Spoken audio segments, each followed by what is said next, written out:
Good morning and a warm welcome to the 12th meeting of the Education and Skills Committee.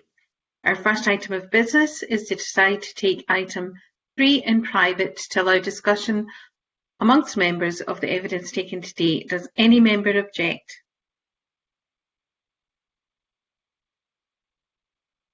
Thank you very much. We now move to agenda item 2. Our main item of business this morning is an evidence session on the impact of the coronavirus outbreak on further and higher education. And we would like to welcome the committee this morning, Richard Lochhead, Minister for Further Education, Higher Education and Science. And I would like to invite Mr Lochhead to make a brief opening statement. Thank you very much, Convener, and thank you for inviting me today to discuss virtually the impacts of COVID-19 and the pandemic on our colleges, universities and students as well. I really want to begin my opening remarks by saying how proud I am of the huge contribution our colleges, universities, their staff and our students are making in this fight against this global pandemic. Their leadership and the willingness of staff and our researchers and students to step up really have been saving lives. And as the committee will have seen, our colleges and universities have quickly moved from face-to-face learning to delivering learning through online platforms. Our universities have been at the forefront of the research to tackle this health emergency and have also been supporting the national effort in testing for COVID as well. They've also delivered essential equipment, including hospital beds and PPE to support local care provision, to give more examples, and they've also been supporting students who face financial hardship. I think we've all seen also how the students and staff have been in the front line delivering care and health support in our hospitals and care settings as well, and they have been there for the most vulnerable in our society through outreach support and supporting local food banks and so on. So they've all really made a tremendous contribution so far in the country's response. Throughout this pandemic, I've been in regular contact with our college and university principals, the Scottish Funding Council, University of Scotland, College Scotland and our trade unions, and of course NUS Scotland as well. That has allowed us as a government to move quickly to shape the actions we need to take to support our students and institutions at this very, very challenging time. I've also spoken directly in the last few days to the college and university chairs as well. As the committee may know, I established the Further and Higher Education COVID Ministerial Leadership Group, bringing together our agencies and our representatives from community learning, colleges and universities, and again unions and NUS, to develop a collective leadership in the midst of this crisis and look at the short, medium and long-term issues arising from the pandemic. As you would expect as a committee, the needs of Scotland's learners have been at the forefront of my mind. Many of our students are indeed facing increased financial hardship as a result of this emergency. Many are understandably very anxious about their finances, their education, their own health and their families and friends. To support students at this time, the Scottish Government has announced the £5 million package to address financial hardship that's been immediately felt by some students in Scotland, and we're continuing to work on what further other appropriate measures could be possible. We have written to all college and university principals and private sector student accommodation providers, asking them to consider sympathetically those students who are remaining in accommodation and those seeking to break their agreements. And as the committee will be aware, Parliament is putting emergency notice periods for student accommodation as part of the current emergency legislation for COVID, which is being considered this week. I'm also very aware of the impacts of COVID-19 and how they are felt most acutely by those who are already in our most deprived communities in Scotland. We can't let COVID-19 blight the education opportunities for our most vulnerable people. I've just asked Professor Sir Peter Scott, our Commissioner for Fair Access, to consider the impact on our working access ambitions. So these are unprecedented times and calling for unprecedented actions. It's vital that we help our students to stay online to maintain their learning and training. You may be aware the Scottish Government has invested £5 million for vulnerable families to tackle connectivity and access issues as well, and we hope that many students will be captured by that scheme. I've also now written to all our digital service providers to start a discussion on what support they can offer Scotland's learners and Scotland's economic recovery as well. I think we all recognise college and universities will be the absolute cornerstones of the national recovery. The latest output and employment indexes show some of the largest declines on record in Scotland and the UK, exceeding the downturn of the 2008 recession. The legacy levels of unemployment will depend on how quickly the economy recovers, how the furlough schemes are unwound, but also, crucially, on how our colleges and universities are deployed as well. The Scottish Government will do all we can to enable institutions to provide essential educational opportunities for our young people and support reskilling and upskilling for the post-COVID-19 world. We are blessed with world-leading institutions which are impressive economic assets in their own right. The economic footprint of our universities is estimated by University of Scotland to be around £7 billion in gross value added each year. And college graduates also make a hugely significant contribution to this country's wealth, as well as its social and civic well-being. It's therefore vital we protect the strength of the Scottish economy. I do not underestimate the scale of the challenge that faces our colleges and universities. I know you heard from Karen Watts of the Scottish Funding Council last week, giving her initial findings in terms of the financial impact on our institutions. And of course, the other financial and other challenges facing them will only be compounded by leaving the EU. Audit Scotland, we forget, suggested in their report last September that Brexit will result in £211 million being lost in funding potentially for the university sector alone. So the Scottish Government are taking steps now to support Scottish tertiary education and to help them deal with that, sectors deal with that. We announced the one-off £75 million increase in funding for Scotland's universities on 6th of May to protect their world-leading research against the financial impact of COVID-19. This will help to secure jobs and training, replace lost income, and help our universities to focus their efforts on the critical research that's needed to fight the outbreak and to support society and the economy post-pandemic. But the UK Government must now likewise play its part in protecting the vital sector. While we in Scotland will pool together the support resources we have at our disposal, considerable fiscal intervention by the UK Government is now urgently required. The sector has issued an SOS. Assistance from the UK Government is not forthcoming soon, then the very sectors we will rely on to get us through this pandemic and to support the country's recovery will be severely weakened and diminished. And I'm afraid the Prime Minister's recent promise that the UK will become a science superpower will simply disappear into the ether like a puff of smoke. That urgent assistance is not forthcoming. You'll be aware the UK Government announced a package on the 4th of May, but we found that disappointing, as did the sectors in Scotland, because it fell far short of recognising the full scale of the challenge facing our universities. None of the £3.7 billion of COVID-related consequentials that have come to Scotland so far have come from support for further higher education. So I continue my ongoing discussions with my UK counterparts setting out the challenges facing tertiary education and research in Scotland. We will continue to do all that's possible to support our colleges and universities and students, because we very much recognise their vital importance now and in the economic and social recovery to come as well. So I very much look forward to questions this morning. Thank you very much, Minister, for that opening statement. I'll move quickly on to questions from the committee, and I would like to invite Rona Mackay. Good morning. Thank you, Convener, and good morning, Minister. I'd like to start by asking a bit more about what students are experiencing just now and how it could be affecting their mental well-being. Apart from the disruption to students in coursework, many are experiencing financial hardship, as you said in your opening statement. Most students have a part-time job to supplement their loan, which is obviously not possible just now. Last week we heard the Student Funding Council had brought forward a hardship fund, and you have mentioned the government's own £5 million fund in your opening statement. I wonder if you could say a bit more about the uptake of those funds and whether the Scottish Government has scope to do more to help students at this time, and if you believe that there is enough mental health support available for those students who need to access it.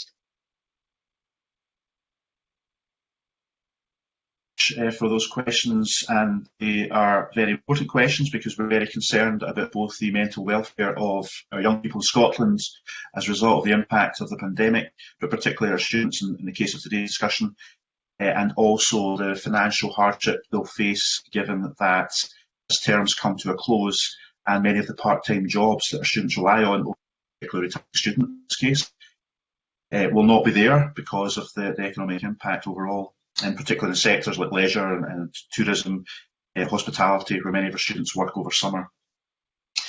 So, of course, in terms of hardship, we brought forward some funding as part of the £5 million package we recently announced. That is money that will top up the hardship funds and discretionary funds that our universities and colleges have. There was over £2 million of new money in that £5 million. We have further tranches of hardship funds that are due to be passed to our colleges and universities of higher education students later this year. So I'm currently investigating whether that cash can be brought forward to help support our students as they go into summer. In terms of measuring the impacts, I'm speaking to Scottish Funding Council and also the institutions directly so we can try and gauge that. Clearly, we're just approaching the end of the term at the moment and the summer is approaching and the economic impact is happening as we speak, so it's difficult to measure it accurately at the moment. We are this week hoping to conclude our understanding of what take-up there has been of the existing hardship funds.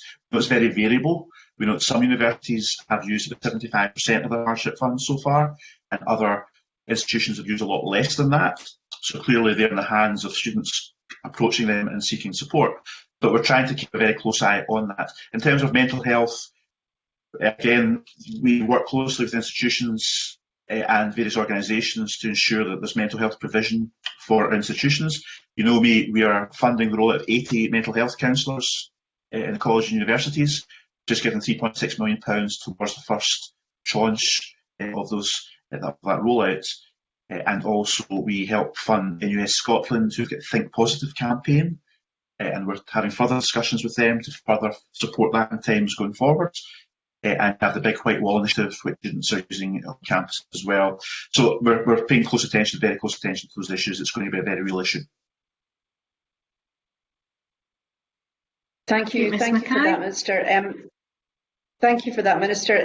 My final question is to have your view on whether students should be able to repeat a year if they wish due to the disruption that's happened, and whether those who have paid fees should be able to receive refunds for the current financial year.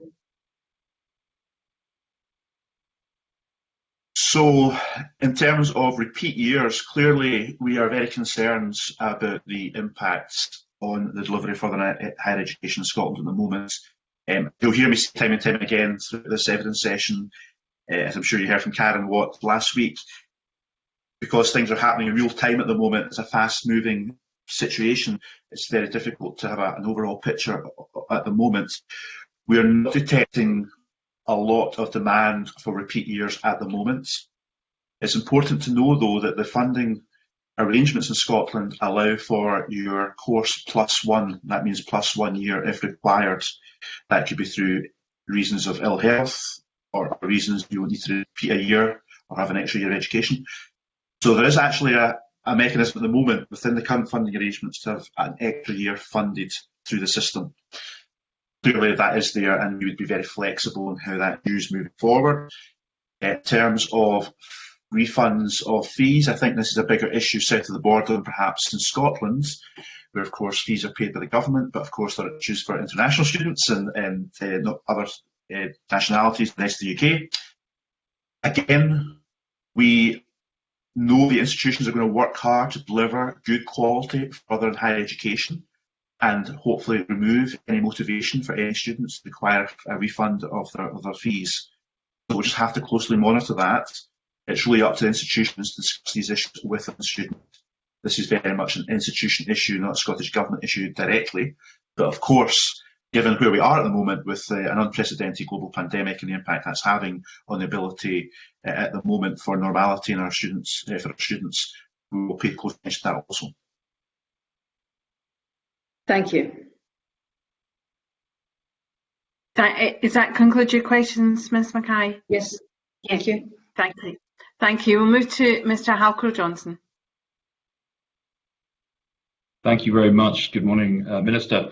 Just on the points that questions that Rhoda Mackay asked there, can I just ask, I mean, you talked about the model being course plus one.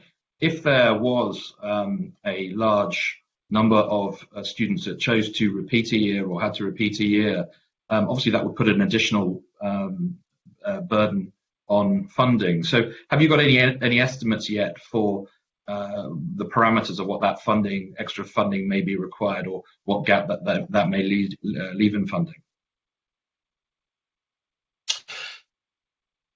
We don't have enough information to estimate that at the moment, because it really would be a case of, how long's a piece of string, because we simply don't know. The demand is not there at the moment.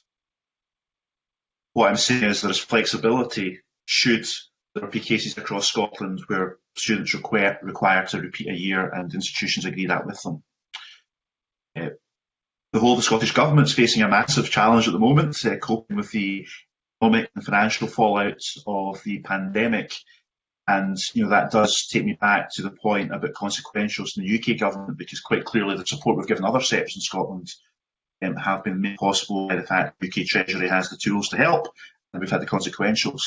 We don't have consequentials for further and higher education at the moment, so clearly the bigger the challenge, if there were to be a huge demand for repeat years, then the more difficult it would be for that. But we're very sympathetic, because we recognise this is a very unique situation and we want to help.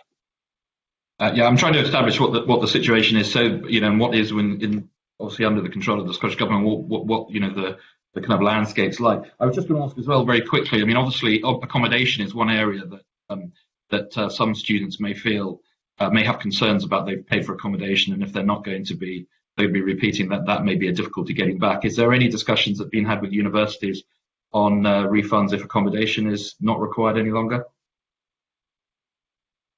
Had a lot of discussions with our universities, particularly a few weeks ago when this pandemic began to bite, and I was speaking to our institutions who eventually got to a place where they were allowing students to be released from their leases early, and that's been a great help, and all universities have now done that.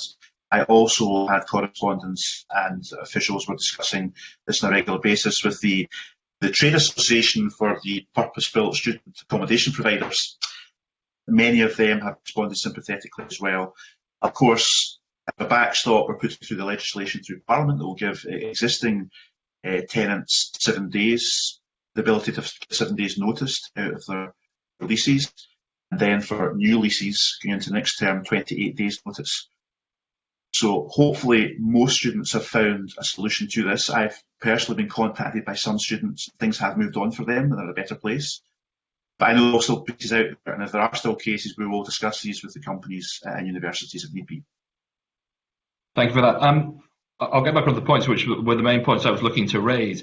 I think your feed today actually probably highlights an issue which is around online learning and the ability of people to access online learning. I'm afraid you're cutting out, as I think some of my colleagues are a little bit as well. So, if we're pushing online learning as a resource, as the way that courses will be delivered, what's going to be done to ensure that all students, whether they're at university or college, are able to access that? I asked the Education Secretary 2 weeks ago and again yesterday how many school pupils were disenfranchised from online learning for lack of technology. The same will apply to obviously colleges and universities, some students there. Do you have any figures on the ability to access online learning and those that aren't able to, who will then be prevented from those online courses? So we are asking the institutions to report back to us how they've helped address this issue of connectivity. It's a very real issue. Now, of course, our colleges and universities have had not much choice. They've had to move very quickly to online, and many students and indeed staff have benefited from that. I'm aware that, for instance, the college in my own constituency, I'm speaking to you from Elgin today, they issued 50 laptops to local families to help their students go straight on to online learning. And all our institutions are reaching out to their student populations. And many of our colleges in particular are buying laptops and sourcing devices to make sure their students can get online. So in time, we will have a better picture. And also, this, as I mentioned in my opening remarks, the government more generally has launched a £5 million initiative to reach out to vulnerable families who don't have access to devices to help their connectivity. And many families who've got students in the household will be captured by that as well. So we're trying to look at this in the round, but yeah, we will have a better figure soon. Thank you, and I'm sure the convener probably wants this to be my last question. So can I ask just very briefly, firstly, in time, what does that mean? Where are we looking here in terms of timescales? Because I think that's. But also, you'll have noted that Cambridge University this week announced that all of their courses will be online until 2021, the summer of 2021. We've focused a lot because of the Scottish funding model at universities and the over-reliance or the reliance on overseas students. But that may well put off a number of domestic students as well who will feel that they're missing out on the university experience.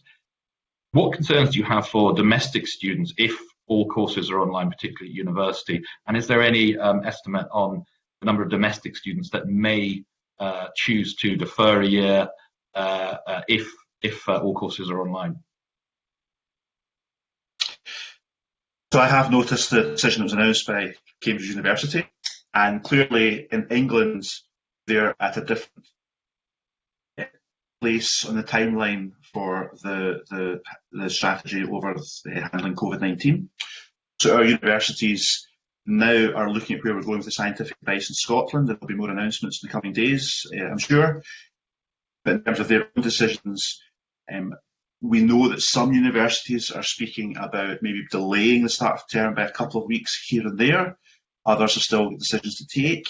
So we're waiting for the formal announcements that will be happening relatively soon. But I know they're waiting to find out two things. Firstly, will be the sector by sector advice that they will get and how to respond to the pandemic and operate safely for students and staff. And secondly, the overall strategy in Scotland as we go through the phases of relaxing some of the restrictions and moving through the whole strategy. So that will become clearer in the next week or two. I'm very keen to send out a message of confidence to students in Scotland that our colleges and universities will be open for business.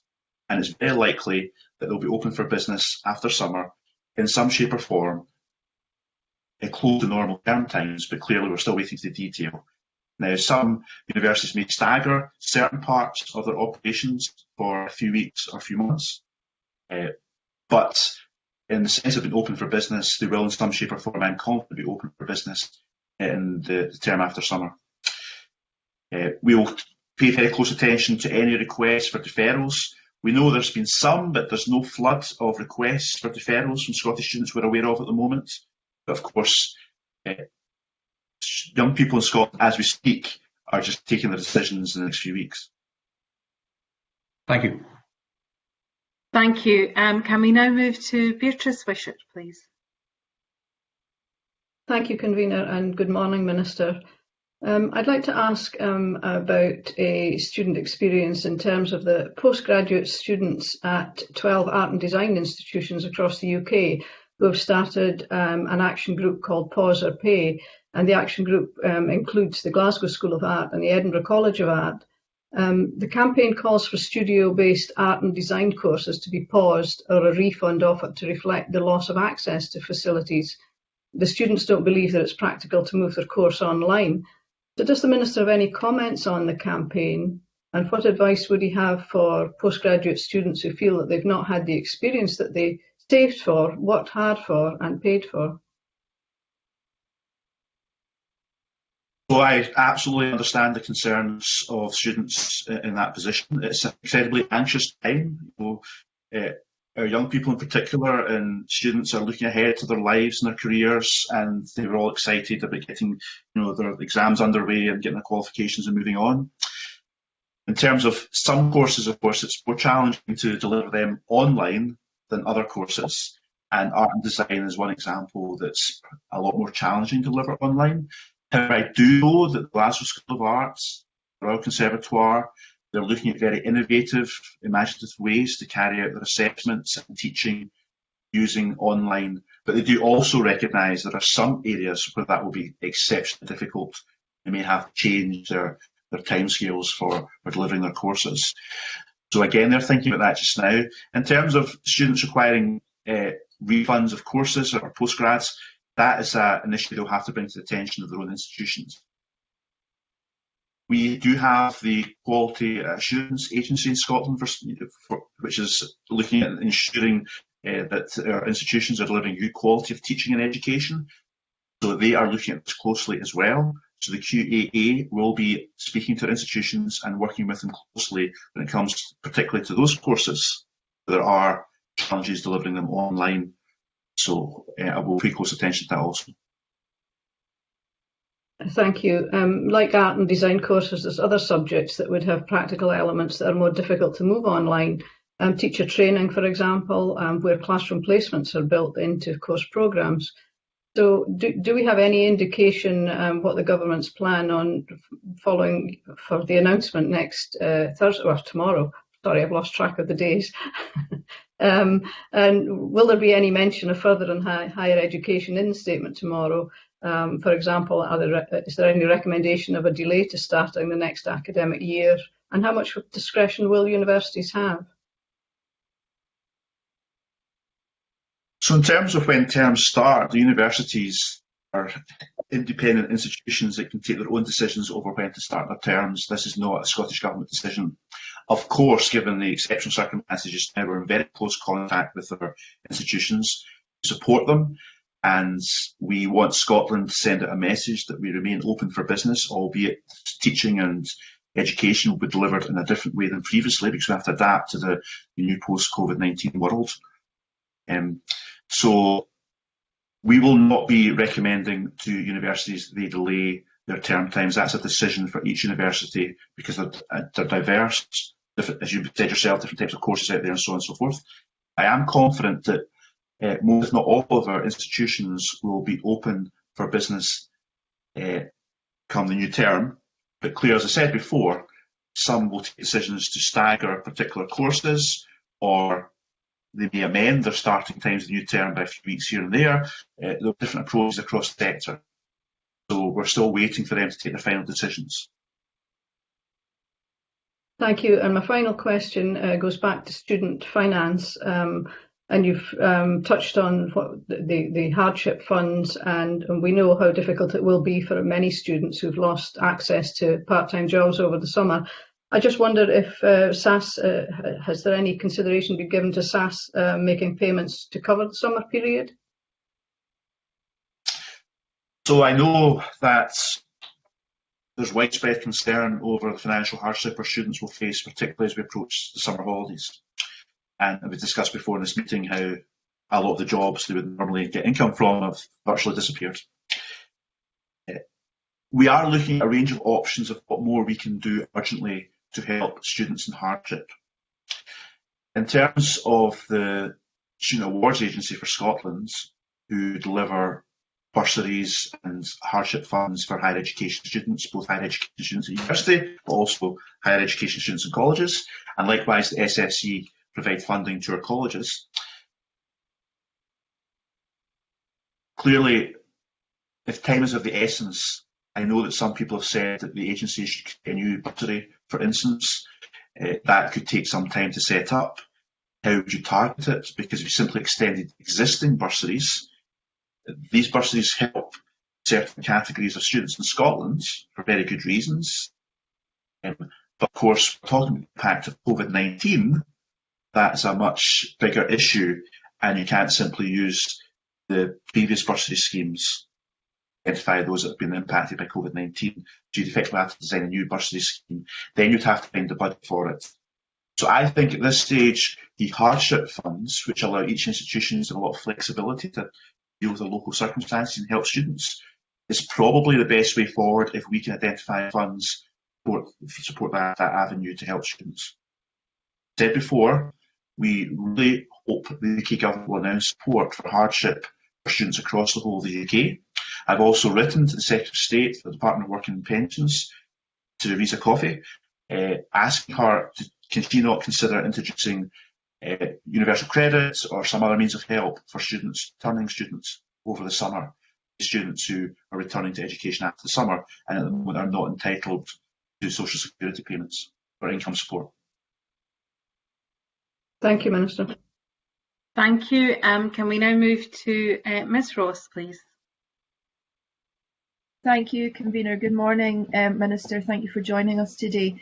I want to go back to Rona Mackay's initial point and talk about mental health. I mean, this is a difficult time for everyone, as you're aware, and the first tranche of the funding for the counsellors is extremely welcome. But given the situation that we're in now, is there any additional measures being put in place, any additional funding at all? And how do the institutions reach the more difficult to reach students? Are they doing that proactively? You again highlight the importance of addressing the mental health of our young people in Scotland and our student population, particularly given the uncertainty they've had to go through over cancellation of exams and not quite knowing what the new term will look like. It is a big factor. So we have raised this with the institutions, colleges and universities, and also the Scottish Funding Council likewise. Again, we are in the middle of taking forward a lot of activity because we're in the middle of the pandemic, and we're trying to understand the mental health impact. So we, as I said before, are wanting to continue to work with the NUS Scotland, who we're also working closely with on this, and their Think Positive campaign. They are reaching out to their students proactively. The Big White Wall project also is well known throughout our campuses for people to reach out to for support for mental health. And we have the high level group I mentioned before of the response group for further and higher education I set up, and we will be discussing the mental health situation facing our students in that forum soon as well, so I can get all the views from all our stakeholders of the current situations. But yes, I do believe that our universities and colleges are proactively reaching out to their harder to reach students. Okay, thank you for that answer. I know it can be very difficult for people to speak about certain issues that they're facing. And also the staff and lecturers as well, if they are facing mental health or wellbeing challenges, what are institutions doing to support them?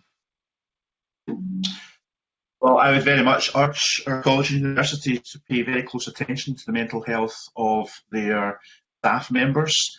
This has been an equally anxious time for their staff members who have gone beyond what would normally be the case in supporting their students and have shown great commitment and support for their students, often on a one-to-one basis. I've heard many examples of students who've said to me that so well supported by their tutors and their lecturers and staff members in their colleges and universities. So I take my hat off to our staff across the institutions who are, as I said, going out of their way to offer emotional support to their students as well. So my expectation would be absolutely our colleges and universities should be reaching out to staff members. I know this is a big issue for our trade unions as well. And hopefully they are doing all they can to support them, not just with mental health issues, but also with the wider Fair Work agenda, because many staff members are concerned about the employment at this time, given the scale of the financial challenge facing our universities and colleges. Thank you. And my final question, Convener, we are talking about a lot of what's happening at the moment and how people are feeling and coping. But a lot of people might be feeling well within themselves at the moment. As the weeks and months go on, you may find a deterioration in some people's mental health. How do we ensure that we are covering all bases as we move forward? Well, Ross is quite right to raise this issue, and we should all have food for thought in terms of what more we can do to support people. I think this is affecting everyone across our whole society. And I've had some young people who have contacted me about how anxious they are about what's happening to them, and I hope we've been able to give them comfort as to how the assessments will be carried out in a fair way. And also, you mentioned the staff as well. So I think when we have this discussion with the leadership group with further and higher education, I'll certainly be happy to report back to the committee as to what more information we have about the bigger picture out there, about the steps that have been taken to support staff and students. But we are very keen to do what we can to help. And I've given some examples of how that's happening at the moment. It's one of the reasons why we adopted the policy of rolling out 80 counsellors in the area of mental health across our colleges and universities. That's been funded by, I think, it's £21 million over the next 3 years. And as I said before, the first tranche is already getting out the door. Okay, thank you very much, Minister. I'll now move to Mr. Neil. Thank you, Convener. Richard, can I start with the issue of student hardship and student finance? You mentioned you'd been in touch with the Secretary of State for Work and Pensions. Have you had a response from the Secretary of State? Number one. Number two, have you had any discussions with the Students' Loans Company to see if it's possible to introduce emergency loans? The ideal is grants and hardship funds, but obviously that's probably not going to stretch far enough. So is it possible to get emergency loans on, good conditions so that people don't need to repay them immediately? Is that an option you're looking at? And the third question I have related to the same issue is clearly we're coming up to the summer when students are looking for a job and there's a scarcity of jobs, but there are some job opportunities. I mean, we had Prince Charles on yesterday advertising for pickers as stickers in the horticultural and agricultural sector. Is there no possibility of trying to get some active, proactive work to encourage students to take up these kinds of jobs where it's appropriate? Thank you, Alan, for those questions. I'll be as straight as I can with the answers in terms of writing to the Department of Work and Pensions. That letter just went off recently, so it'd be unfair to say we'd have expected a reply already from them. But I know that this is an issue across all involved nations, and I'm also asking the UK Minister, my counterpart, as in terms of the Universities Minister, and also my other counterpart, the Further Education Minister, so that's Michelle O'Donnell and also Gillian Keegan. I'm very keen that for the devolved nations and the UK government get together to discuss student hardship. These are common problems across these islands. This is not just a Scottish issue, obviously. So I do believe the UK government should be looking at putting forward measures to tackle student hardship through either income support, universal credit options. So I'll be pressing that point really hard. In terms of the Student Loans Company, the advice I have, to be honest, is that's quite a laborious route to go down. It would take a long time for the Student Loans Company to set up a loan. I'm told take quite a long time, quite challenging. So it's not necessarily the quickest way of helping. So I'm not ruling anything out, but clearly that's the initial advice I have. There are probably easier ways of getting money more quickly to those in need over the summer. And so there's reluctance to offer more loans because students don't want to take on more debt. So we have to bear that in mind. In terms of student jobs, clearly I think we do have a big message to send out there to those parts of the economy that are looking for workforces. So something I will reflect upon is what more we can do to make sure that students know what limited job opportunities are there, but they may be suitable for students. I mean, clearly, obviously, the pressure on finances is substantial, and the ideal would be more hardship funds and more grants. But one of the questions, and it goes into the next theme of our questioning as well, is could some of the higher and further education institutions in Scotland look at other ways of raising some additional funding themselves? For example, bond funding. Now, okay, it can take some time, but nevertheless, if you know the money's coming, it means you can plan ahead. If you look at the period when this financial difficulty is going to last a good 2 or 3 years. So if you look at particularly some of the older universities, I would have thought the ability to raise bond funding would not be all that difficult. And if they were able to do that, they might release funds elsewhere to help students through this particularly difficult time in terms of hardship. Is it something the government's looking at? So there's a couple of questions there from Alec Neil. I mean, firstly, many universities in particular, I'm aware, are getting some help from alumni, which is being put into hardship funds. It's very important to just bear in mind that hardship funds are playing a big role just now helping students facing hardship. It's not just government hardship funds. Universities have their own hardship funds and their own sources. A bit more challenging at times for colleges. The universities do have some funding of their own they use for hardship funds, and that has come from alumni. And I think there's a lot more they could do. I think that's a good point. I think we can reach out to alumni across the world, of which there are hundreds of thousands, ask them to help their universities in their time of need. So I think there's more scope there, especially for hardship funds in those kind of areas. In terms of raising bonds, I know the universities, particularly Ancients, which you highlighted, are looking at a number of options at the moment. As the committee will be aware, normally some of the financial challenges we face in higher education are the more modern universities and the chartered universities. But this particular crisis we face, the biggest impact is going to be on the ancient universities. So we're in the opposite situation than we normally are. And the ancient universities, I think, are looking at all these options. They have raised a number of issues with me. I think they come up against the barrier sometimes of the covenants or the existing loans, which means they have to be very careful, as you're aware, of any further debts they take on, or in this case, if it was bonds, would have to take that into account.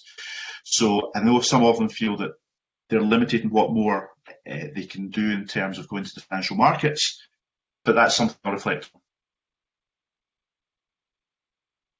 Okay, and my final question is, you mentioned the alumni, and I think particularly some universities are very good normally at raising funding from the alumni, but we should maybe widen that out to the wider diaspora.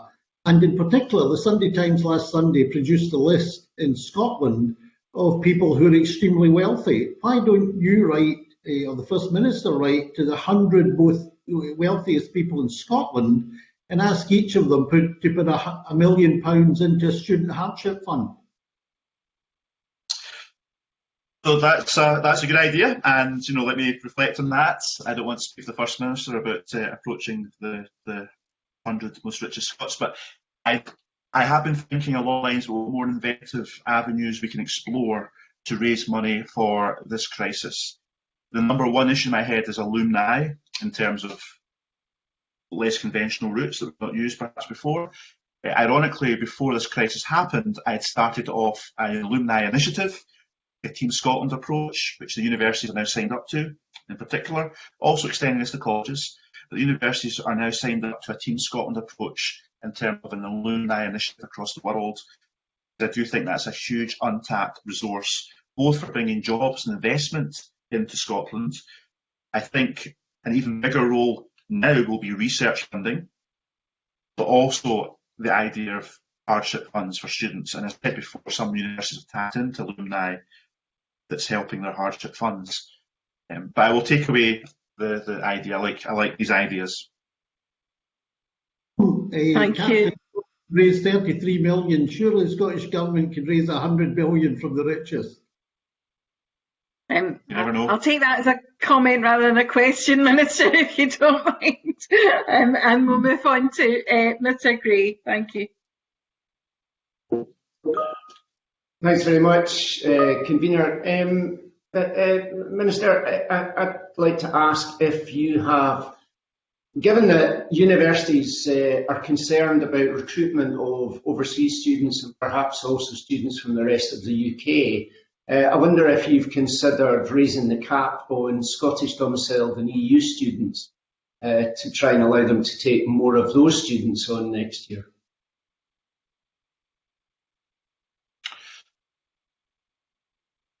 Well, there's no doubt, as Ian highlights, that we are in uncharted territory here, and our number one priority has to be the sustainability and stability, in financial terms, of getting our colleges and universities through this. So at the moment, for universities, in terms of the specific question, we have not ruled anything out, and we are looking at all the options available to government to make sure we can help our universities in terms of student numbers get through this. I should say, of course, that the number of Scottish students attending university and higher education have reached record levels over the last couple of years. So we are going in the right direction. And Ian Gray will be aware there's not a formal cap on the number of places at universities. We calculate the funding that goes to universities based on places. How the universities allocate that cash across courses and number of places is at their discretion. Don't tell them there must be X number of places in X course or whatever. There are, of course, controlled courses, medicine, etc., where numbers are negotiated and paid for as extra funding towards those. But the general point of if we are going to see a dramatic decline in the number of overseas students attending Scottish institutions, will that open up more of a need to encourage and support more Scottish students going to university? We absolutely have an open mind on that, and we're looking at all these options at the moment. But there is a problem with that, isn't there, Minister? Because the Scottish Government pays for the teaching and learning of Scottish domiciled or European Union students, but they don't pay 100% of those teaching and learning costs. They pay, well, University of Scotland reckon less than 90%. So the fact is that for those record numbers of Scottish students going to Scottish universities, although that's a good thing and I welcome it, every one of those Scottish students, in fact, at the moment, is a cost to the university. Now, in the past, Mr. Swinney, for example, has argued that universities can make up that shortfall by commercial activity or fees from overseas students. But of course, those are the very things which are now in jeopardy. So at the very least, would it not help our universities find some stability in these difficult times if the Scottish Government was undertake to fully pay for the teaching and learning for Scottish and EU students? Well, I can say to Ian Gray that we're looking at all options to support the sector get through this. Our universities and our colleges are crucially important economic well-being of our country and to providing life chances for our young people in particular, but nowadays people of all ages through further and higher education. And of course, not only are we dependent on them to give us the solutions to tackling COVID-19, but also to drive us through the recovery afterwards so we can get back to economic prosperity and success. Now, you're right, there's always a problem, and the problem always is financial. We do face big financial challenges at the moment. In terms of how our universities operate, the economic recovery of costs from Scottish universities is the same as the rest of the UK at 95.7%. But you are right, within that, there's research, there's overseas students, and there's Scottish domiciled students as well, and the cost of teaching.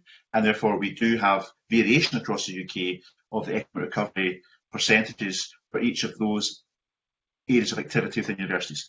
So within the teaching aspect of that, we will look at the options of where it may be possible to provide more support to our universities. As I've said before, given the financial challenges we face, these are issues across all of the UK.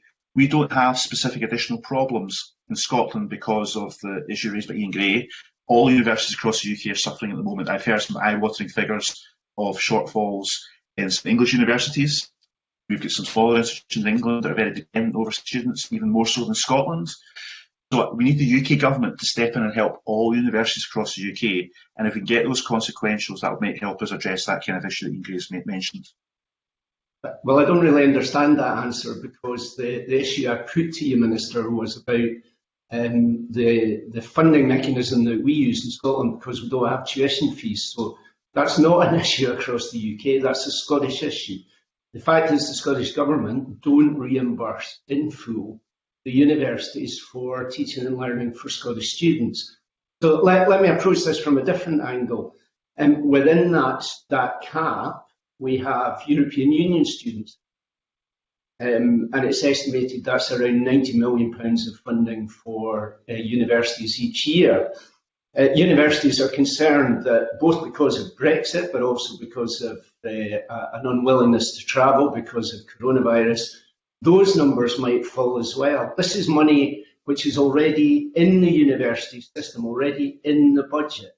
Could the Minister now, because I know you're saying that you're looking at options, but we're really running out of time, aren't you, for looking at options, to ensuring that £90 million remains in the university sector into future years to provide just a little bit of stability for our institutions? Yes. So I'm trying to say to Ian Gray that yes, the Scottish Government will stand by our universities and will be as flexible as possible in terms of the funding that's given to them. And the Scottish Funding Council have already said they will not be clawing back cash from universities or colleges where targets or whatever other measure in the outcome agreements have not been reached. So we are going to stand by our college and universities as far as we can. I was trying to outline the complex funding arrangements for our universities that are taken as a whole. I know that Ian Gray, understandably, and he makes a powerful point, is concentrating on the teaching grant and the fact there's not full economic recovery for that within our universities, and I accept that. What I'm saying, though, is universities are businesses and they cross-subsidise, as you know, between overseas students, research and government funding. And overall, there's 95.7% recovery of costs for universities in Scotland, and that's the same as the rest of the UK. So we have more success in some areas in terms of attracting funding in Scottish universities and so on and so forth, and their businesses, so they look at their funding as a whole. But I do take the point that the Scottish Government will need to, and we are looking at what further support we can give to universities. That may be through the teaching grant or other means. But of course, as I said before, we need the UK Treasury to step in so that all UK universities are helped. That will deliver consequentials to Scotland we can then pass on to universities. Otherwise, we have to work out where that money is going to come from in the middle of a global pandemic, which, as you know, is leading to huge financial challenges. Thank you, Minister. Yep. Apologies, can I answer? Yes, apologies to Ian Gray. You mentioned EU students as well and the fund for that. Not taking a decision yet as to whether to fund for the year 21-22 EU fees. As we know, in Scotland, we want to be seen as an outward-looking country, part of Europe, and want the European experience in our campuses, which benefits our own students as well as our ties with other countries. But clearly, we have postponed taking a decision on that for a while because we're looking at what the impact of COVID-19 is in the rounds, and also whether or not, for instance, there'll be an extension of the transition period in the current UK-EU post-Brexit negotiations. So that is an option. Ian Gray has highlighted what is an option. We could take a decision that the £97 million that's estimated to cost us in terms of funding EU students, part of that or all of that, or whatever may be decided, could be made available for other purposes within further higher education. Thank you, Minister. Sorry, is that 2021 you're talking about there, Minister? That means EU students applying now don't know whether there'll be funding. We've already given a guarantee to fund EU students for 2021. The question we have to face, which universities need an answer to quickly, is 21-22. Okay. Thank you. Thank you, Minister. Can we now move to Alistair Allen? Thank you. Thank you, Convener.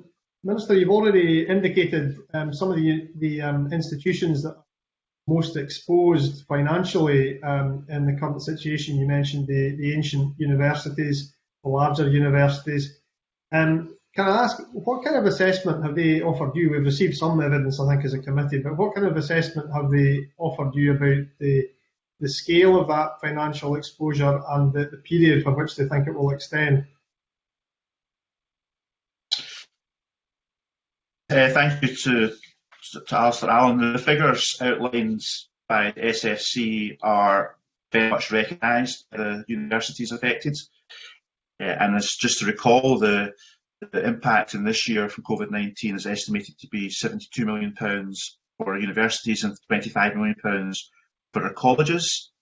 And of course, the next academic year, given that that's when we're expecting less overseas students to come to the UK or travel anywhere in the world for that matter, it could lead to a huge shortfall, particularly for our universities, anywhere from a range of £380 million to £651 million.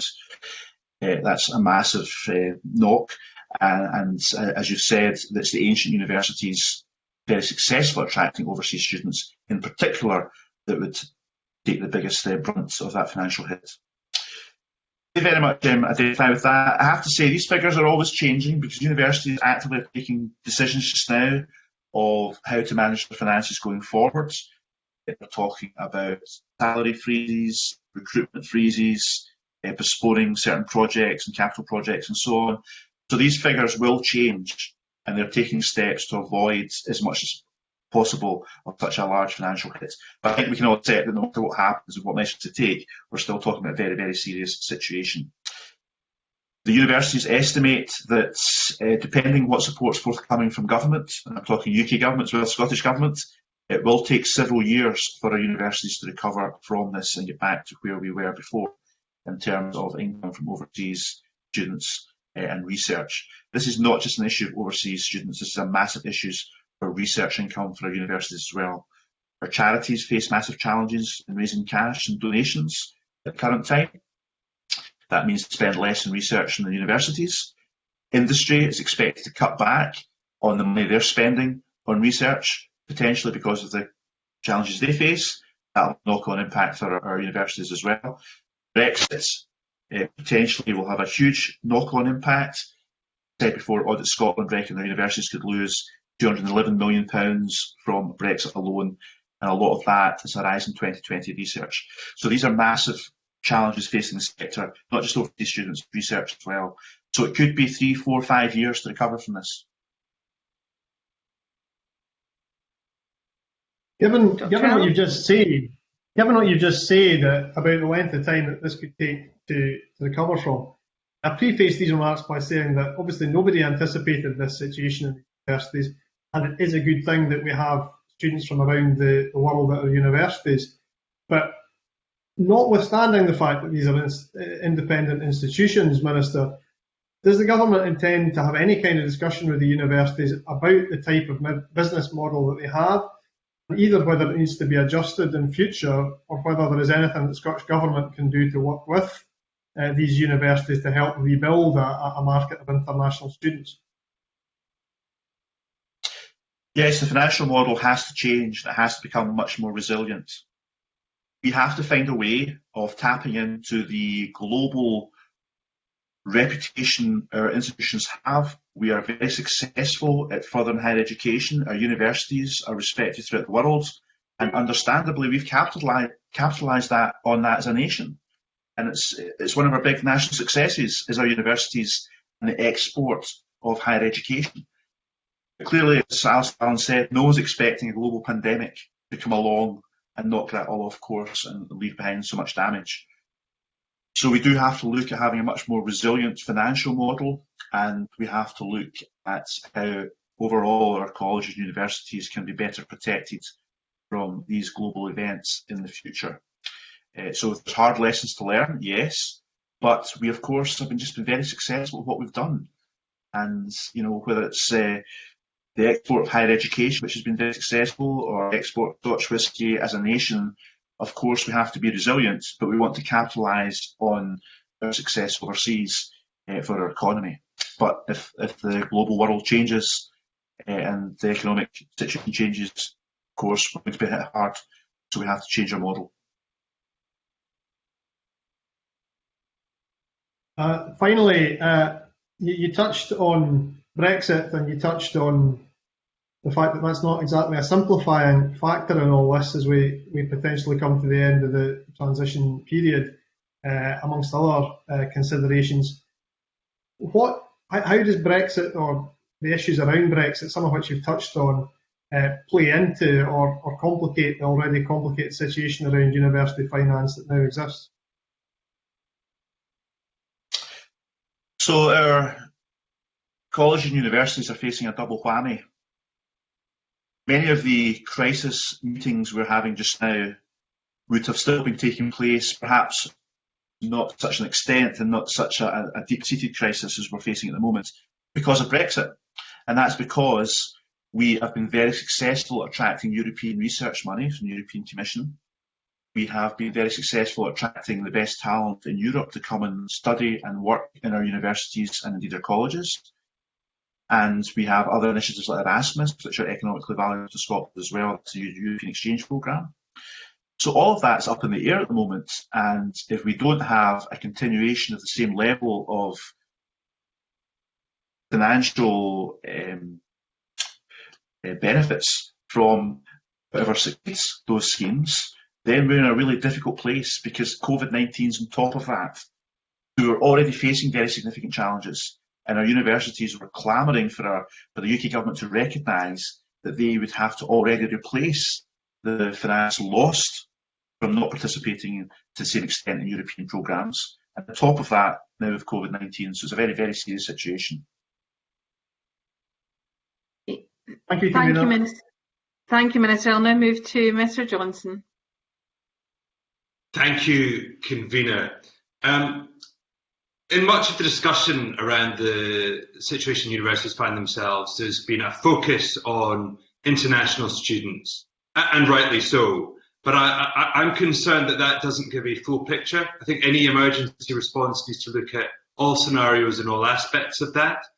So, for example, other income, which includes consultancy fees and service fees to the private sector and public sector, are worth around £600 million to the universities, which is very comparable to the income from international students. So can I ask the Minister what the different factors facing the drop in income are in his view, both in terms of income sources, but also in terms of surrounding factors. So, for example, if travel restrictions are either still in place in September or reintroduced because of a second spike, there is a chance that no one is able to travel to Scotland, therefore there's no international student income. So could you just outline kind of the different elements of the issues, both in terms of income sources and scenarios that the government's looking at? Thanks to Daniel Johnson, and he highlights a very important point, is that there's a myriad of income streams being affected by COVID-19. I'll come back to the huge issue of overseas students in a second, but in terms of conference business, consultancy business, income from industry, donations, etc., they will all be impacted by COVID-19. And as you know, the lack of students over the last few weeks and months, even catering income has declined, and other events income has declined on our campuses. So it's a massive, far-reaching issues for our colleges and universities. And it's really important that is borne in mind, because a lot of the headlines at the moment is the impact on the wider economy. But our universities in Edinburgh or our cities in Scotland, all over clearly, but they're major players in our local regional economies, as are our colleges. So we're very concerned about that. It's going to be a mammoth task to measure all of that and respond to every single aspect, but we're very conscious of it.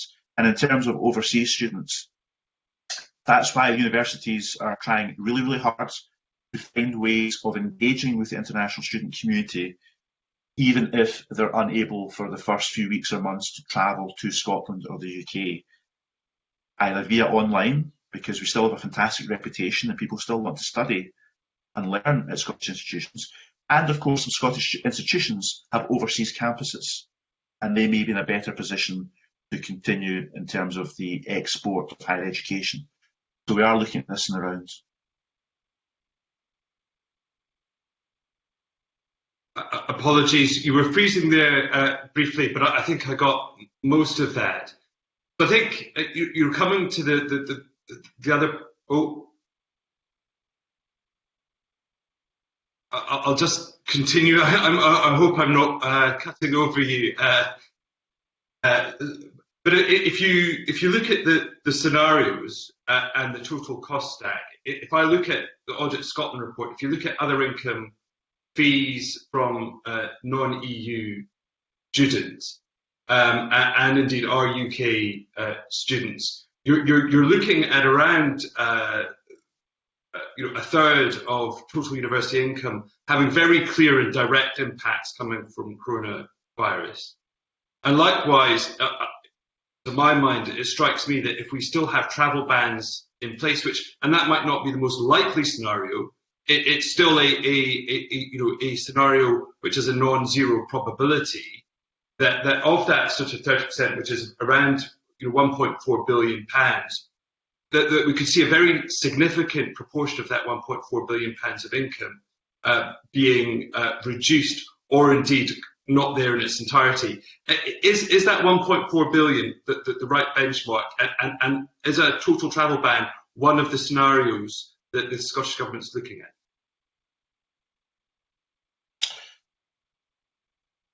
Our universities are scenario planning for all eventualities. I mean, clearly we don't know at the moment. We've got a lot of known unknowns, to paraphrase someone, that, so we have to scenario plan for everything that may happen. And that's why the SFC analysis, Scottish Funding Council analysis, which we discussed last week, does go up to the eye-watering figures that could potentially be what we're talking about in a few months' time. This is very much the next academic year, of course, so things will become clearer in the coming weeks and months once we know the behaviour of the international student community. You're absolutely correct. The value of higher education exports to Scotland is £1.4 billion. The income of Scottish universities is £4.1 billion. So you can see yourself at £1.4 billion of higher education exports compared to £4.1 billion overall income. It's a substantial part of the market and income. So they are scenario planning. Now, clearly, as I said in my previous answer, which hopefully you heard most of, that the universities are looking at how they can maintain and retain a lot of their international business, which they should, of course, do. And we have a great reputation. We have lots of students overseas who are still determined to study at a Scottish institution. They can't travel. Clearly, that'll have to be online in the first instance. But they're still very keen because they're very full of admiration and respect for the kind of qualification they can get at a Scottish institution. So we have to play to that strength and try and retain as much as possible of that £1.4 billion. Thank you for that answer, and thank you for that clarity. Moving on to responses to that, and I note with interest your SOS plea that you made at the beginning of your evidence session to the UK government. My concern with that is twofold.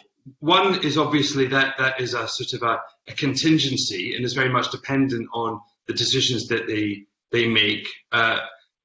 The second point is this: is that if you look at the measures that they have put in place, that's largely the biggest chunk of that is bringing forward fee payments of £2.6 billion, which suggests to me that they're looking at using that fee model and keeping that intact and using that as the framework for delivering funding. Now, we have taken a different path in Scotland. We have kept tuition free.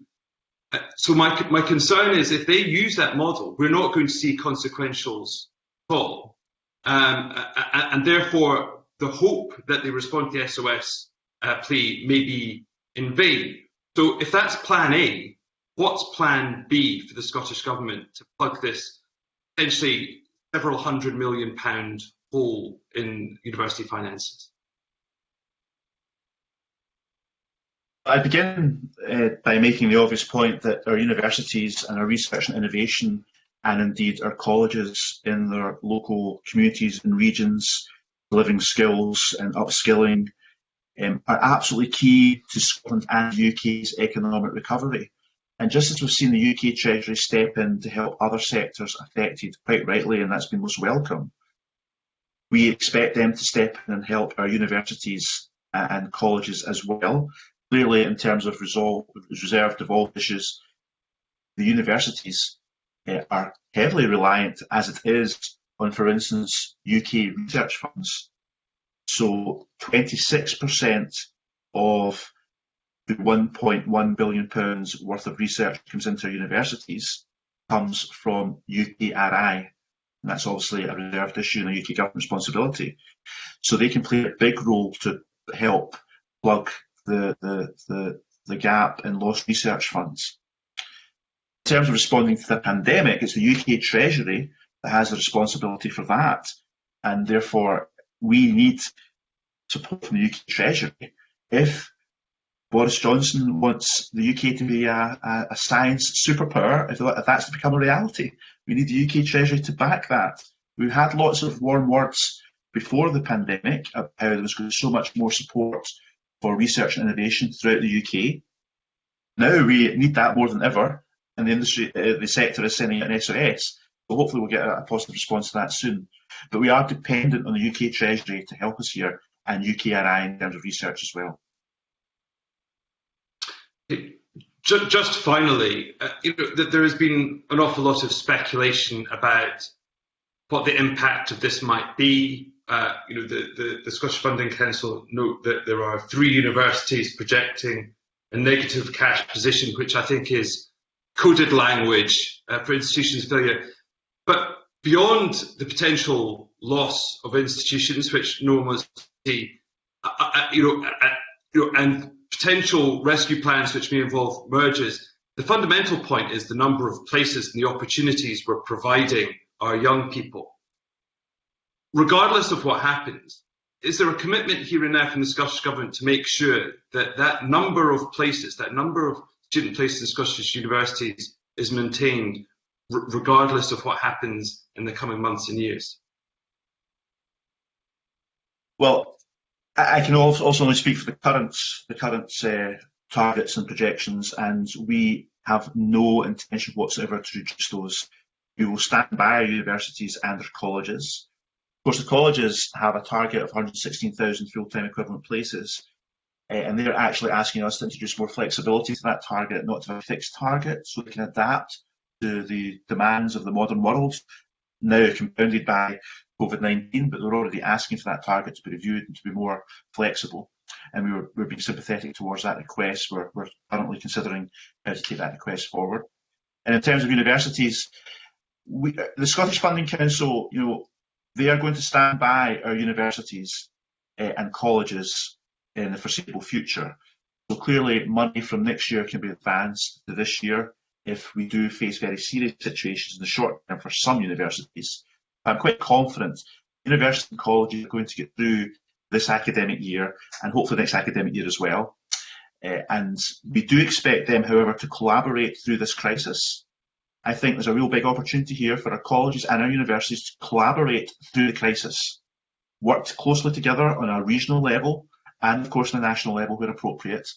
And I want to see further and higher education just working very closely together in tandem as a team, looking at the needs of their regional economies, looking at the needs of their students, looking at the courses they're delivering, and working their way by collaborating through this crisis. I think that's something that would be good in any case. This is now more urgent than ever before. And we're not in normal times, so we have to look for imaginative solutions to dealing with this crisis and getting through it. Thank you very much, Minister. I'll now move to questions from Mr. Green. Thank you, Convener. I apologise. I hope it's not my stripy shirt that's slowing down the parliamentary Wi-Fi because I'm having some issues in connecting to the meeting. But if you'll bear with me, can I ask the Minister, a few days ago the First Minister was asked in a media briefing if the Scottish Government was considering any form of tuition fees for Scottish students, and the answer was clearly a no. Given that is a policy decision, can you confirm that the Scottish Government will fully and adequately fund that policy? Thank you to Jamie Green, and I can hear you fine, so it's coming through loud and clear. We will continue to fund the policy of free tuition in higher education in Scotland, and that has been very successful in helping to widen access to higher education in Scotland. We believe it's fair, and we believe that education should be, as you've heard lots of times before, based on the ability to learn, not pay. I should just point out, though, that all universities in the UK are facing this massive challenge and financial shortfalls as a result of COVID-19. We don't have a specific additional problem that some people seem to be suggesting because we have free tuition in Scotland. All universities, those that charge fees and those that don't charge fees, are facing massive financial challenges at the moment. So so on that then, what is the average subsidy that the government gives to universities for a Scottish student in comparison to the average fee paid by an English student at university, just to put it into comparison? So we work in Scotland on the basis that the Scottish Student Awards Agency provides £1,820 for every place at a Scottish university where there's free higher education, where we pay the fees. Then the Scottish Funding Council contribute a top-up to that, depending on the course, and there's various groups. So clearly there is a difference between Scotland and what private fees are in England, but our funds have sustained, as I said before, record levels of Scottish students now attending Scottish institutions. So we believe it's a very successful policy. But the problem with that model is, as we know, is it's premised upon the fact that it's been subsidised and indeed topped up by other forms of income. And there's nothing wrong with that, and it's a complex funding mechanism. But the Scottish Funding Council reported as far back as early February on the financial sustainability of universities, and they were clear back then, before the COVID crisis, that there was an increase in reliance on international fee income. And they said back then that that presented a risk. And that was before those students and that income was removed. So given that those warnings were given prior to the current crisis, what conversations were you already having with the sector and the Funding Council on ensuring that universities were adequately funded before that revenue was removed by unexpected events? In our regular conversations with the further and higher education sectors, we have, against, as you know, a very difficult backdrop in terms of Scottish budgets over 10-year austerity, managed to protect the university budgets at over £1 billion each year, and colleges who also saw an increase in their budget recently, over £600 million. So we have stood by these budgets against a very difficult backdrop, and clearly it has been not 10 years of austerity. Who knows, we met with a bigger Scottish budget to contribute towards many key sectors in the country. But as you said, the financing of universities is a very complex business, and in my discussions with universities, of course they would want more public support, and we do our best to provide that when we can. But they operate a business model that they welcome money for research or for teaching or for other areas from the public sector, and then they run their business appropriately once they've got the income stream. So we just announced, as you've heard before, £75 million uplift for research as part of the COVID-19 response just a few days ago. And that was warmly welcomed by the sector, that £75 million. And that helps our overall business model in Scotland and helps save jobs and ameliorate some of the impact of COVID-19. Thank you for that. And I think it's fair to say that universities have been very nimble throughout all of this. And, I think we all agree that collectively that they've done a great job of reacting to events, and we do thank them for that. But going back to the evidence session last week, which I'm sure you followed, I asked a number of questions around new funding models, and I was very much given the impression that everything is being looked at the moment. The answers that I've got the transcript of the answers, and they were quite jargony and technical in their response, but if I could just maybe pick out one comment by the SFC and ask you to maybe explain what you think they mean by this. They said that the modelling is happening, but we need to have a think about what colleges and universities are there to deliver and what outcomes we want to achieve. It would not simply be about a set of number of places or trying to fill gaps in the sustainability of individual institutions. She also said that nothing was off the table. Can you give us an indication of what those new models might look like? Because I guess many in the sector will be looking for reassurance that the shift of the policy is not going to leave them underfunded. Thank you. It's a very fundamental question, and it's something I hope the committee will return to at some point in the future as well, because we are at a bit of a crossroads in Scotland at the moment with our further and higher education sectors. And I'd like to remind the committee that before COVID-19, we were discussing the need to have a conversation with the sectors because of the fast-changing global economy, because of fast-changing technology, because of the demographic challenge facing Scotland, where the number of 16 to 24-year-olds in Scotland is expected to decline by 11% over the next 25 years. And of course Brexit as well. And then suddenly we're facing COVID-19. So we were having those conversations already about what is the bang for the buck that goes into further and higher education to meet Scotland's challenges going ahead, the low carbon economy, the demographic challenges, and so on and so forth. And there are various debates within that. So some commentators and voices may think that we have to be making sure we're leading the world in certain areas of research, and therefore we should support more resource going to certain areas of research within certain institutions. And clearly there's alternative views to that as well. So it's about having these kinds of debates about how we can change the nature of what universities and colleges are doing. But another area that's very, very crucial is that colleges have got a key role to play, as you know, in upskilling and also people learning while they earn. So people will go from their jobs because technology is changing so quickly, and they'll do a short course at college and then go back to the workplace. And these kind of models and how we fund them will have to change. That's what the debate's all about. So I don't have the answers right now. We had the reports, by Cumberford and Little into the future of the colleges, and we had a report from Anton Muscatelli about the contribution of our universities to the economy as well. So we're looking at all this, but really COVID-19 now means we have to also make the model more resilient and more in line with the needs of the post-COVID world.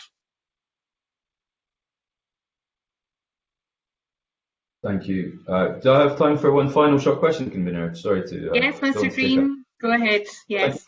Thank you. Minister, can I just ask you directly, if a university approached you and said that we are financially unsustainable and there's a risk that we have to close, what do you think the Scottish Government would do in that scenario?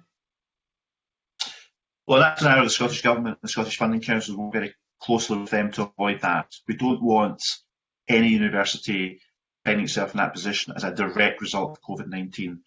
We don't believe that will happen. Clearly, it does not rule out significant change in universities that are most dependent on those areas that are going to suffer because of COVID-19 will have to adapt significantly to the new world we're in.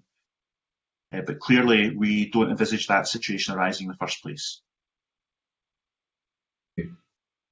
Thank you. A brief supplementary from Mr Johnson.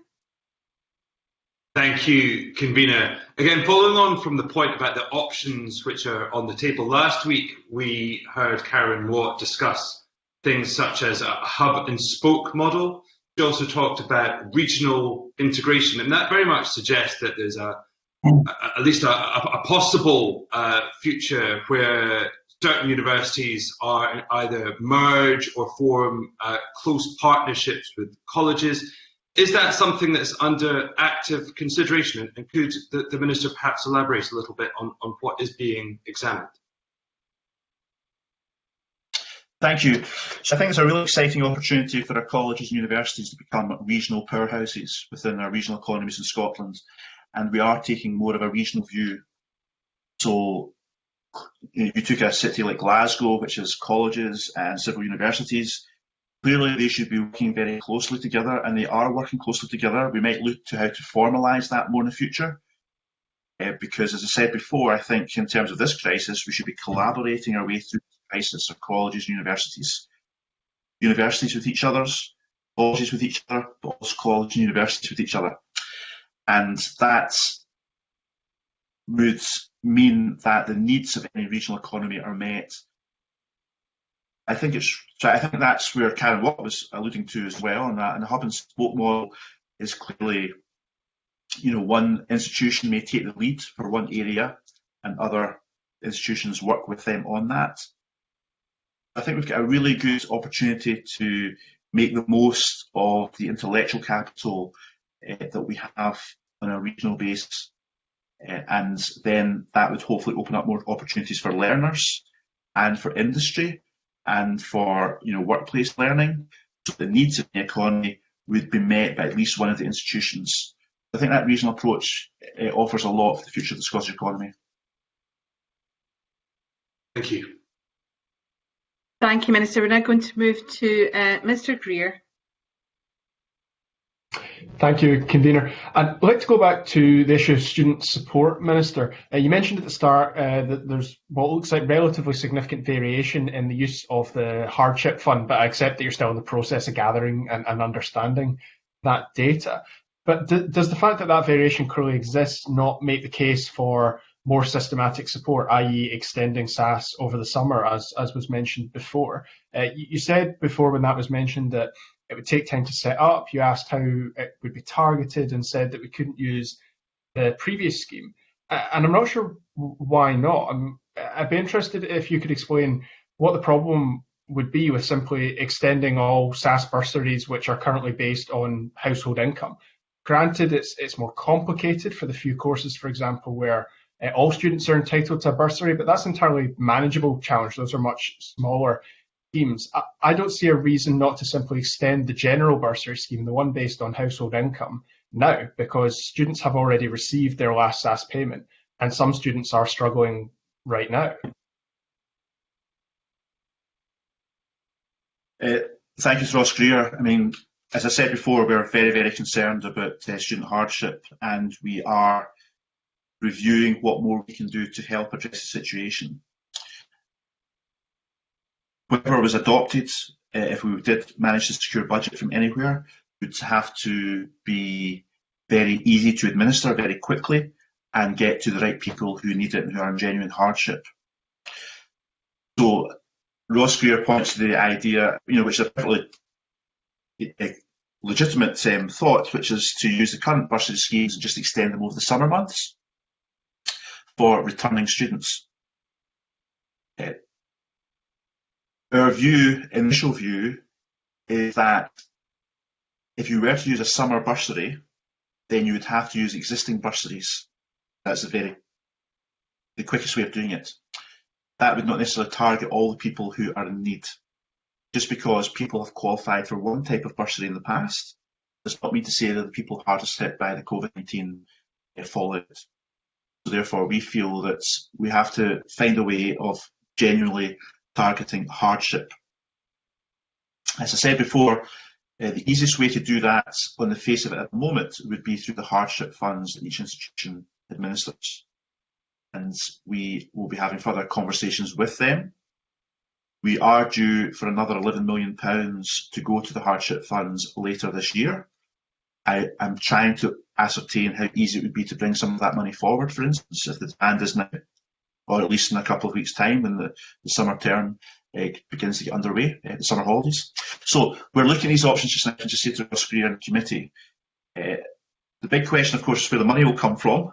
We have identified resources at the moment for later in the year for hardship funds we could bring forward again, and we'll look at that option. But the overall picture, we don't know the size of the challenge yet, and it would require substantial funds.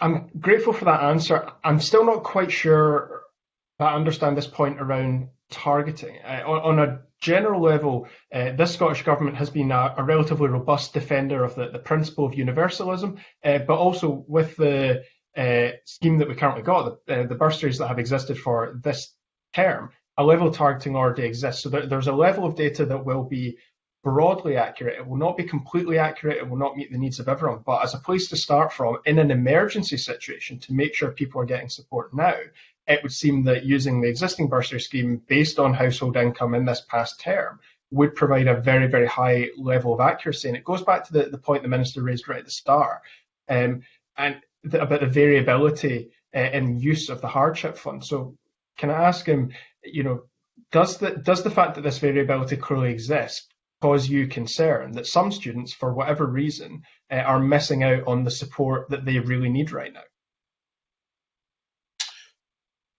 Yes, I am concerned by that, and that's why I'll be getting reports, hopefully before the end of the week, but if not early next week, on what take-up there has been across institutions at the moment. That gives a much better picture of demand.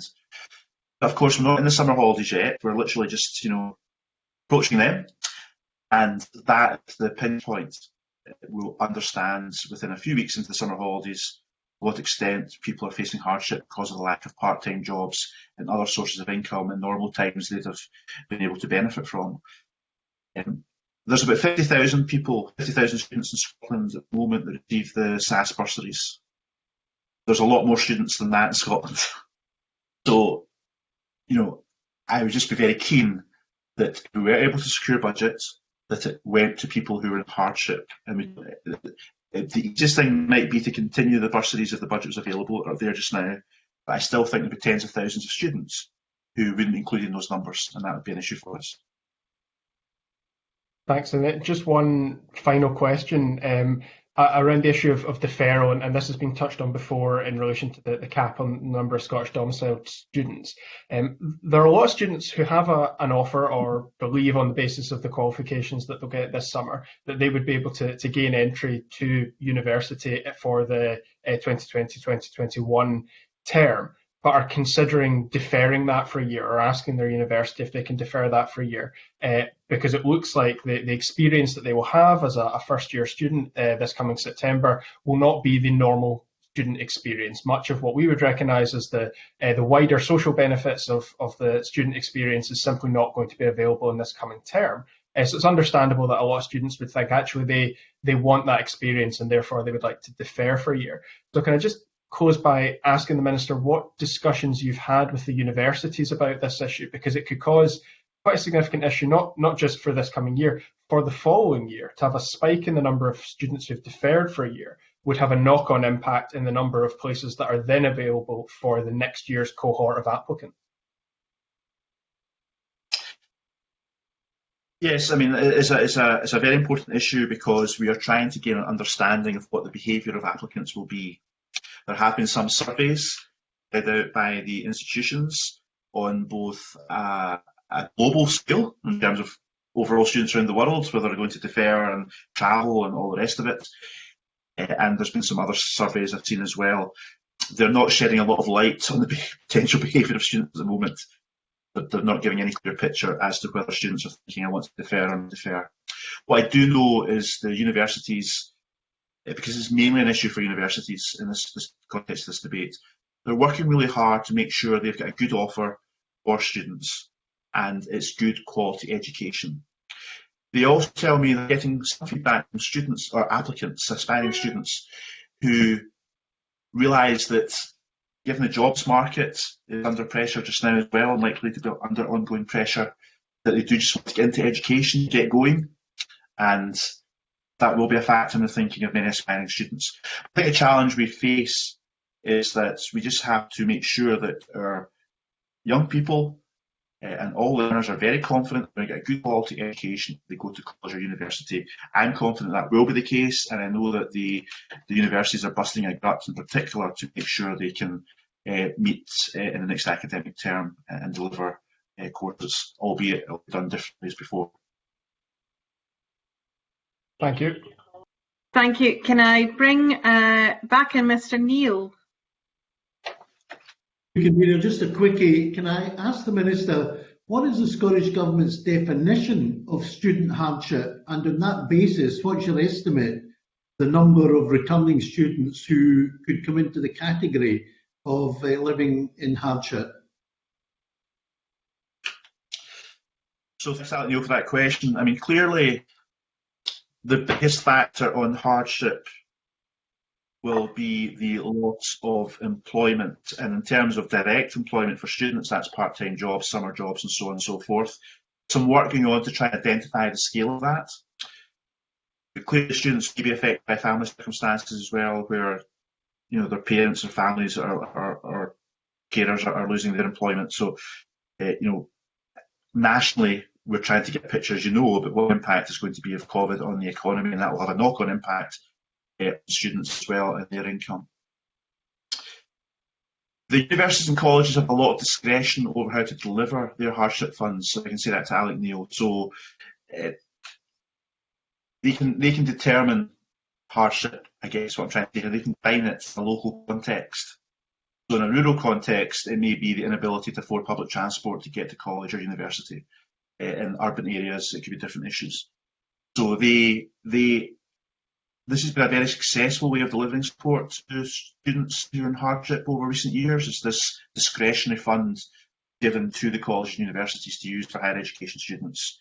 As I said before, the SFT also gives some funds to colleges for further education students. So I don't want to lose that flexibility at local level because it's worked well so far.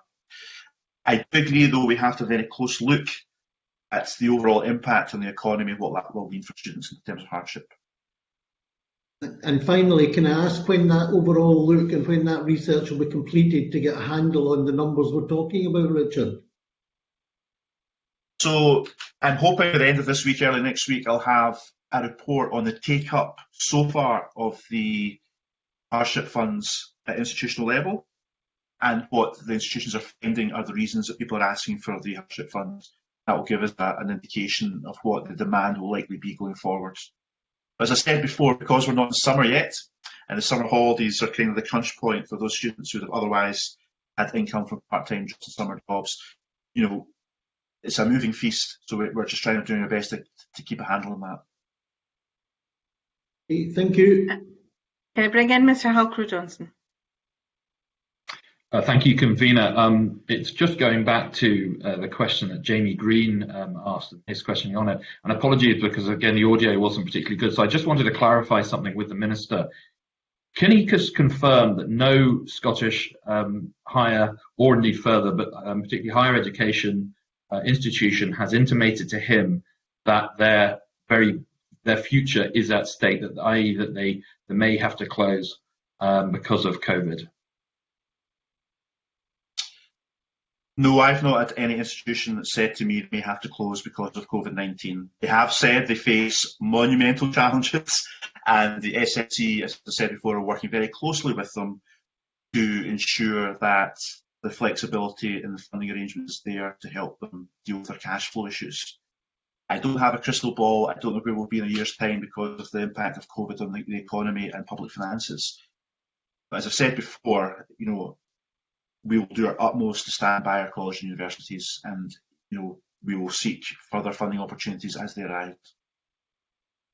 Thank you, Minister. Just finally from myself, Minister, it's a question about the Funding Council, and you've talked about how coming out of COVID, our economy and some of the opportunities for young people may have changed dramatically in that time. But there's also the impact of areas like school, like nursery, where we may have a different workforce model going forward. And it's really to get a sense of how prepared do you think our universities and colleges are, and indeed the Funding Council, in being very dynamic about how to refocus some of those efforts? Thank you. That's an excellent question from Claire Adamson. The government's position, as I'm sure it is for Parliament as well, is that we want to support our colleges and universities, but we need to be confident they're delivering for the country. And that does include adapting very quickly to the post-COVID-19 economy. And society has changed as a result of the pandemic. There are some changes that have happened as a result of the pandemic, which have been accelerated. They may have been happening anyway, and what we were talking about happening over the next few years, but now that they're here and now, like online teaching and so on and so forth. There are some changes that happened in society that we did not want to happen, but now we have to adapt to and cope with. And I think society will change, and it is changing as a result of the pandemic. So nation states of us will be looking at what lessons we have to learn from how we've handled the pandemic, what our priorities are going forward. So research and innovation is going to be crucial to this. Countries may wish to produce more of their own vaccines, supply chains behind the vaccines. They may have certain occupations within social and social care and health that may have to now be further supported moving forward, so we're better prepared or whatever for the future and more resilient as a country. Our colleges have a really good track record of adapting very quickly to the needs of the economy and upskilling. So I do think they're actively thinking about now what the post-COVID-19 demand will be in terms of what's taught and what's delivered by our colleges and universities, both in terms of research and in terms of occupations and industries. Okay. Thank you very much, Minister, and thank you very much for your attendance at committee this morning. It's very, very welcome from the committee members, and that's our final agenda item in public today, and we will now move into a different virtual room to conclude the rest of the committee in private. Thank you very much.